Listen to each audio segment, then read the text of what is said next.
নমস্কার, আপনারা দেখছেন সময় কলকাতা। টলি হলি বলি নিয়ে রয়েছে আমি সৈকত, আর চোখ রাখবো প্রথমেই বলিউডের দিকে। পশ্চিম এশিয়ার অশান্ত পরিস্থিতির মাঝে ফের মানবিক মুখ তুলে ধরলেন অভিনেতা সোনু সুদ।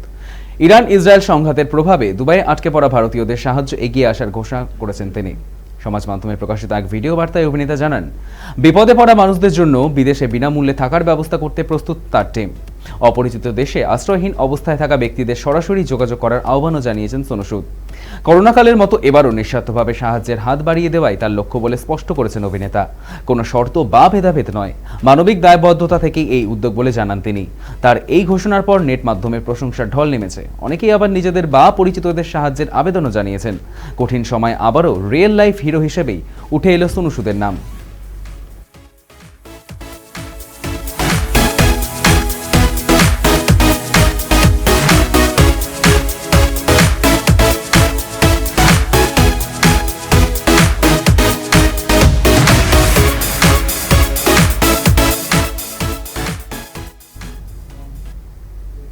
সাম্প্রতিক মুক্তি পাওয়া তেরে সঙ্গ গানে প্রথমবার একসঙ্গে কাজ করেছেন অরিজিৎ সিং এবং ইউলিয়া ভান্দুর। ইউলিয়া ভান্দুর সলমান খানের প্রেমিকা বলে হিন্দি সিনে দুনিয়ায় পরিচিত, আর এবার তেরে সঙ্গ এই গান ঘিরেই তিনি চর্চায়।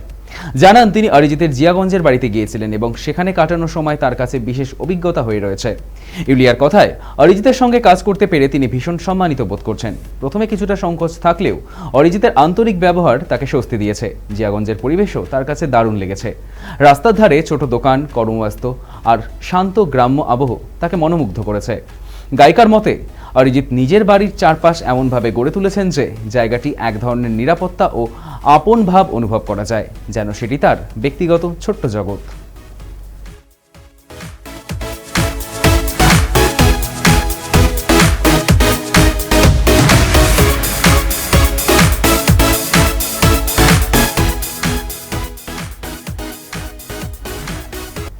শাহরুখ খানের কন্যা সুহানা খান অভিনয়ে পা রাখার আগেই আলোচনার কেন্দ্রবিন্দুতে ছিলেন, আর এখন তার ব্যক্তিগত জীবন নিয়েও কৌতূহলে শেষ নেই।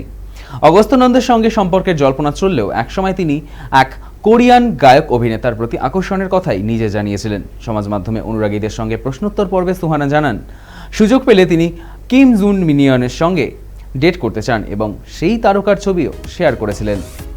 দ্য আর্চিজ দিয়ে অভিনয় শুরু করলেও সমালোচনার মুখে পড়তে হয়েছিল তাকে। এরপর বড় পর্দায় ফেরার প্রস্তুতিতে ব্যস্ত অভিনেত্রী। বাবার সঙ্গে আসন্ন ছবি কিংয়ের জন্য দীর্ঘদিন ধরে প্রস্তুতি নিচ্ছেন তিনি, যা মুক্তি পাওয়ার কথা 2026 সালের ডিসেম্বর মাসে। অভিনয়ের পাশাপাশি বিনিয়োগেও আগ্রহ দেখা যায়। আলিবাগে জমি কিনেছেন সুহানা। তবে অগস্ত্যর সঙ্গে সম্পর্কে নিয়ে এখনো প্রকাশ্যে কিছুই বলেনি দুই তারকা।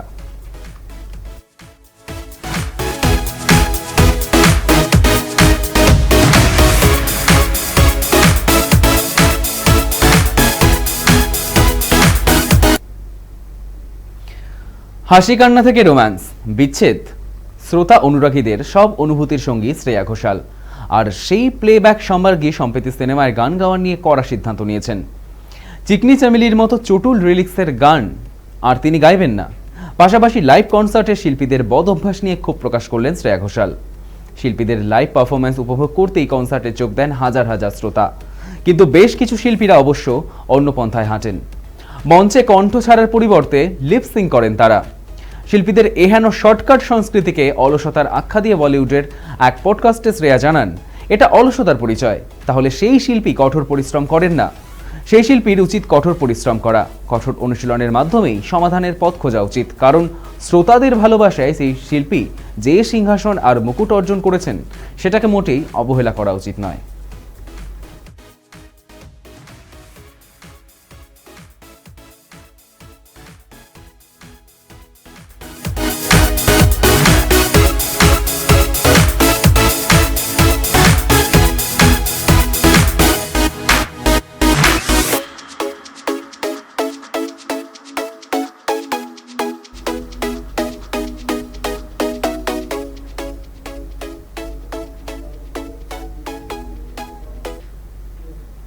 মুম্বাইয়ে জমকালো আয়োজনে বিবাহ বন্ধনে আবদ্ধ হলেন শচীন তেন্ডুলকারের পুত্র অর্জুন তেন্ডুলকার এবং সোনিয়া চন্দক।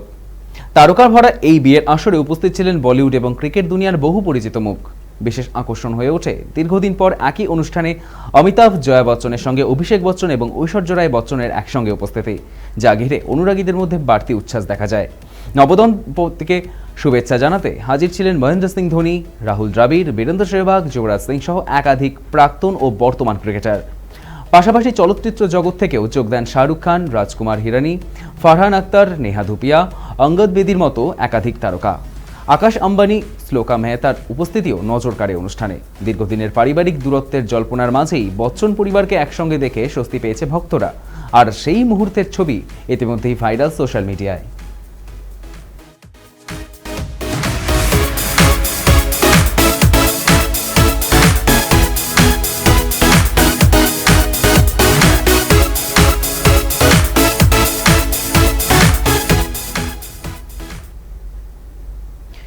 গরমের ছুটি মানেই বাংলা সিনেমার পর্দায় নন্দিতা রায় এবং শিবপ্রসাদ মুখোপাধ্যায়ের ব্লকবাস্টার উপহার বাঁধা। কারণ এই মে মাসেই বেলা শেষে, প্রাক্তন, পোস্ত থেকে হামি, বেলা শুরু, কণ্ঠের মতো এক গুচ্ছ ব্লকবাস্টার সিনেমা উপহার দিয়েছেন তারা। এবার উইন্ডোজের এই একচেটিয়া গ্রীষ্মকালীন বক্স অফিসে থাবা বসাতে চলেছেন জিৎ। কারণ স্ক্রিনিং কমিটির সঙ্গে দীর্ঘ আলোচনা বৈঠকের পর পুজো স্লট ছেড়ে চলতি বছরের মে মাসে বহু প্রতীক্ষিত কেউ বলে বিপ্লবী, কেউ বলে ডাকাত ছবিটি মুক্তি পেতে চলেছে।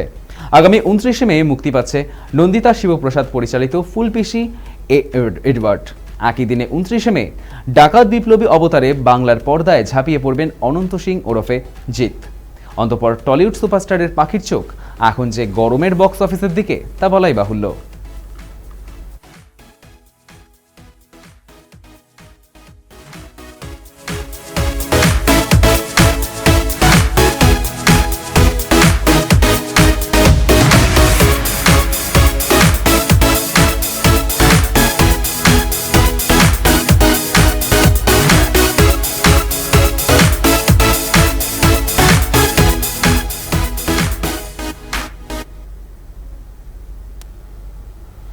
টলি হলি বলি এখনকার মতো এই পর্যন্তই। দেখতে থাকুন সময় কলকাতা। সময় বলবে সময়ের কথা।